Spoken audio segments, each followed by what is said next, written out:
Halo adik-adik, selamat datang di Brother Daniel Academy. Masih dengan Ko Daniel di sini. Topik bahasan kita kali ini adalah tentang notasi sigma. Materi matematika kelas 11. Oke, langsung saja ya. Selamat belajar.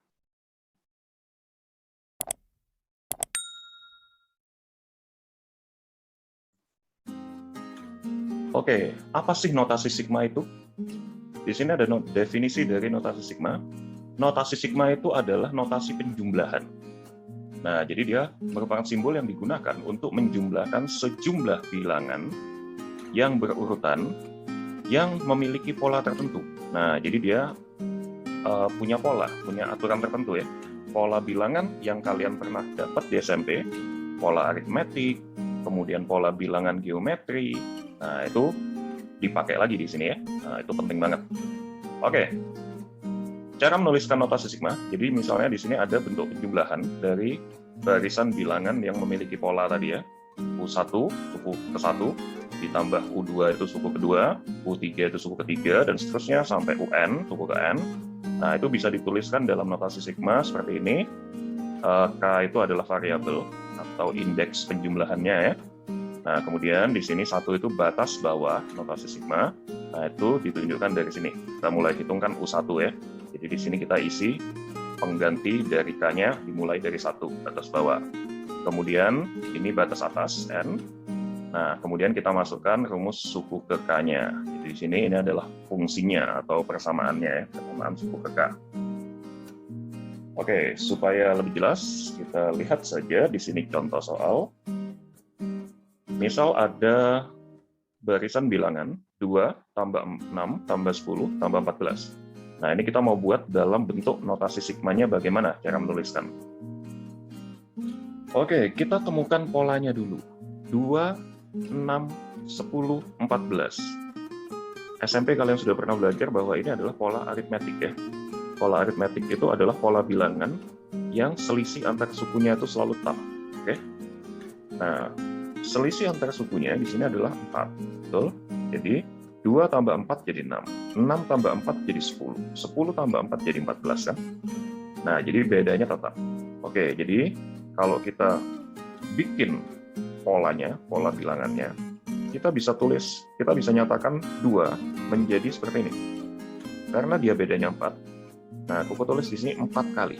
4 kali 1. Nah, 4 kali 1 dikurangi berapa hasilnya 2? Dikurangi 2 kan? Oke, jadi kita buat pola 4 kali 1 min 2. Kemudian bagaimana dengan 6? 6 kita bisa buat pola seperti ini. 4 kali 2 min 2. Kemudian bagaimana dengan 10? 10 bisa dibuat juga 4 kali 3 min 2. Oke. Kemudian 14. 14 kita bisa buat 4 kali 4 juga min 2. Nah, jadi sudah ketemu dia polanya adalah ini kalau misalnya 1, 2, 3, 4 kita nyatakan dalam K, jadi dia rumus suku ke K-nya adalah 4K min 2. Oke, itu kalau aritmetik. Jadi beda dikalikan dengan urut sukunya 1, 2, 3, 4. Nah, kemudian ditambah atau dikurangi sebuah bilangan sehingga dia menjadi barisan bilangan yang di soal itu. Oke, ini kita bisa tulis dalam bentuk notasi sigma. Batas bawahnya kita mulai dari 1. Nih. Variabel K-nya itu dimulai dari 1, kemudian 2, 3, 4. Jadi batas bawah 1, batas atasnya 4. Pengganti K-nya. Kemudian rumus UK-nya kita bisa tulis 4K min 2. Nah, jadi bisa dinyatakan dalam bentuk notasi sigmanya seperti itu. Saya kalian pahami ya? Kok susah membuat pola pakai cara nebak-nebak seperti tadi? Dapat 4K min 2 itu dari mana? Nah, jika kalian kesulitan untuk memakai cara menebak-nebak, kita bisa manfaatkan rumus yang pernah kalian dapat waktu SMP. Oke? Di sini Koko ingatkan lagi, ada pola barisan aritmetik. Pola barisan aritmetik adalah pola barisan bilangan yang memiliki beda yang tetap ya. Seperti ini 5 ke 9 itu dia bedanya. Didapat dari suku kedua dikurangi suku pertama, 9 kurangi 5 ya. Kemudian 9 ke 13 kan tetap toh 4 bedanya kan, 13 ke 17 juga 4. Oke, apa rumus suku ke N pada barisan aritmetik? Masih ingat? Ada yang jawab A plus N-1 kali beda. Nah, itu betul. Jadi, rumus UN seperti ini pada aritmetik. Nah, jadi A itu apa? A itu adalah suku pertama. Jadi di sini suku pertamanya adalah 5 ya. Nah, jadi A-nya sama dengan 5. Kalau misalnya ini kita mau buat dalam bentuk notasi sigma, kita bisa tentukan dulu UN-nya. UN sama dengan A-nya 5 ditambah dengan N-1 kali 4. Jadi kita dapat di sini hasilnya adalah 4N ditambah 1 ya. Nah, jadi N sama dengan 1 sampai di sini suku terakhirnya tidak terbatas ya. Nah, jadi suku terakhirnya itu, ini kita pakai variabel yang berbeda saja. Oke, suku ke K sama dengan ini ya, 4K plus 1. Soalnya kalau N itu menunjuk ke suku terakhir. Nah, kalau suku ke K, di situ 4K plus 1.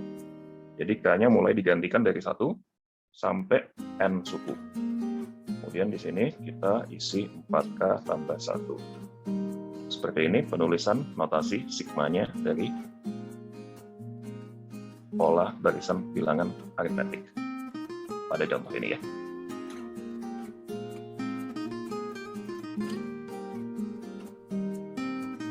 Nah, di sini Koko kenalkan lagi, ada pola barisan aritmetik bertingkat 2. Nah, apa itu maksudnya, Ko? Maksudnya dia untuk mencapai beda yang tetap, itu dicapai di butuh 2 tingkat, 2 kali proses ya. Nah, misalnya di sini ada contoh 1 tambah 3 tambah 8 tambah 16 tambah 27. Nah, kalau misalnya kita mau gunakan konsep aritmetik, yaitu menghitung selisih, di sini kita dapat bedanya 2. Ternyata lompatan selanjutnya bukan 2, tapi 3 ke 8. 8 dikurangi 3, 5. Lompatan selanjutnya 7. Oke, lompatan selanjutnya 8 ya. Nah.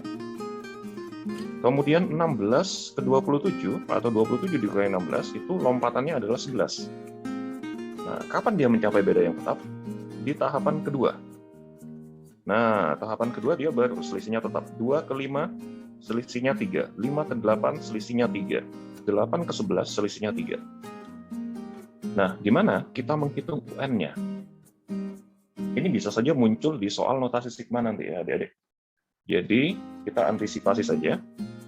Nah, di sini ada rumus untuk menghitung UN pada aritmetik 2 tingkat. Dirumuskan setengah CN pangkat 2 tambah setengah kali 2B min 3 CN tambah A min B tambah C.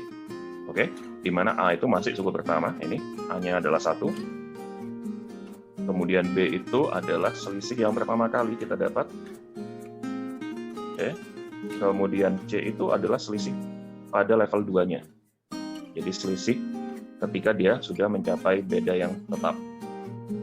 Oke, kita coba ya, kita terapkan menghitung formula UN-nya. Sama kayak tadi, kita pakai K saja, UK.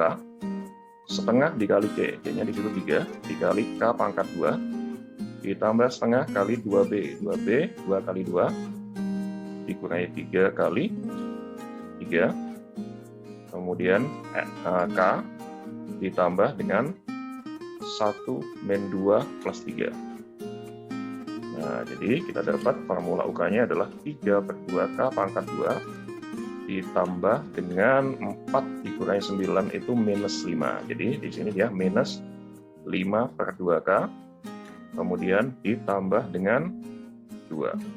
Nah, jadi rumus UK-nya seperti ini. Cocok nggak kok? Nah, kalian bisa buktikan. Masukkan misalnya U1. U1-nya 3 per 2 dikali 1 pangkat 2, min 5 per 2 ditambah 2. Nah, hasilnya sama dengan 1. Begitu juga kalau kalian masukkan misalnya U3. U3, 3 per 2 dikali 9, min 5 per 2 dikali 3 tambah 2. Hasilnya sama dengan 27 per 2 dikurangi 15 per 2 tambah 2. Hasilnya sama dengan 8. Ya, 27 dikurangi 15 itu sama dengan 12 per 2, 6 ditambah 2, 8. Oke, cocok ya. Jadi notasi sigmanya jika dia dibuat dalam notasi sigma, kita bisa tulis batas bawahnya 1, batas atasnya tidak ditentukan, ada n suku, kita tulis n, dari 3 per 2k pangkat 2 min 5 per 2k tambah 2. Oke, jadi seperti itu untuk pola barisan aritmetik tingkat 2. Kemudian ada juga pola barisan geometri. Barisan geometri masih ingat kalian? Barisan geometri itu barisan yang pengalinya selalu tetap atau rasionya tetap. Oke, seperti ini ada contoh setengah 2, 8, 32. Nah, dia punya rasio yang tetap atau pengali yang tetap. Setengah dikali 4 hasilnya 2. 2 dikali 4 hasilnya 8. 8 dikali 4 hasilnya 32. Nah, jadi bagaimana rumus UN-nya? Nah, rumusnya yang sebelah kanan ini. Dirumuskan A dikali R pangkat N-1 ya. Rasio didapat dari suku sesudah dibagi dengan suku sebelumnya. Jadi U2 dibagi U1, U3 dibagi U2 juga boleh, U4 bagi U3 boleh. Jadi kita dapat di sini A-nya setengah, kemudian rasionya sama dengan 2 dibagi setengah atau 4 tadi ya. Nah, jadi kalau kita buat UK di sini sama dengan setengah dikali dengan 4 dipangkatkan K-1. Oke. Setengahnya aku mau buat 2 pangkat min 1, silahkan. Kalau misalnya kamu buat setengah jadi 2 pangkat min 1, maka 4-nya kita buat jadi seperti ini. 4 itu kan 2 pangkat 2 ya. Kemudian pangkat 2-nya kita kalikan dengan pangkat yang di luar itu K-1 jadi 2 K-2. Bisa kita gabung dia jadi 2 pangkat 2 K-3. Nah, bisa dapat seperti ini juga tuh kalau model soalnya seperti ini. Sehingga notasi sigmanya kita bisa tulis K sama dengan 1 sampai N dari 2 pangkat 2K-3. Gitu ya. Bagaimana? Bisa dipahami? Kalian sudah ingat lagi nih aritmetik geometri?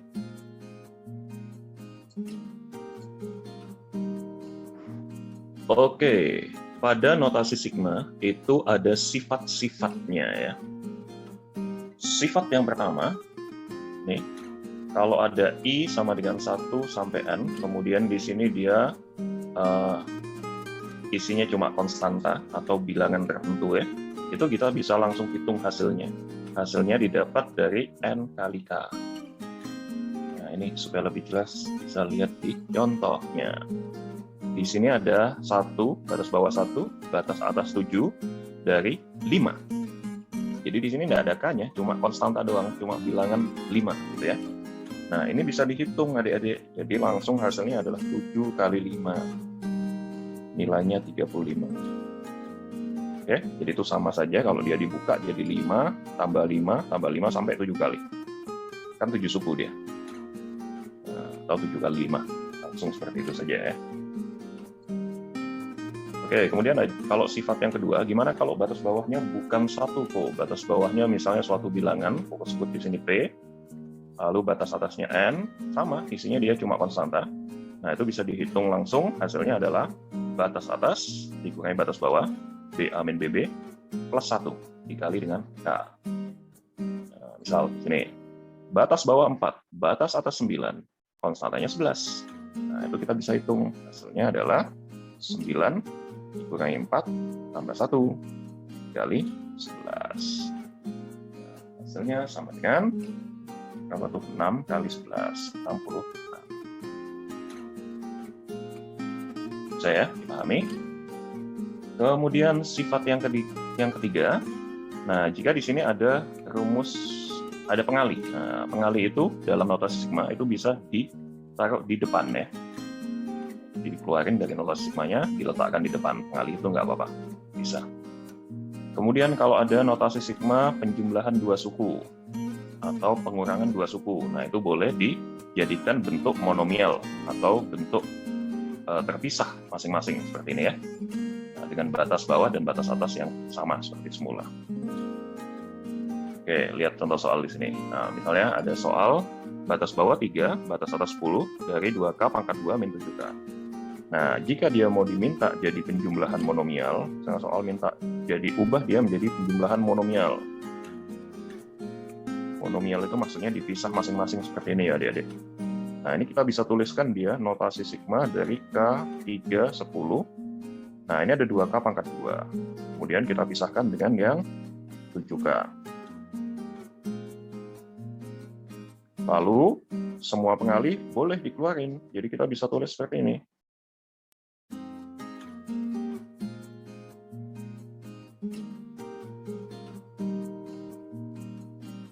Jadi itu bentuk monomial dari 2K pangkat 2 min 7K.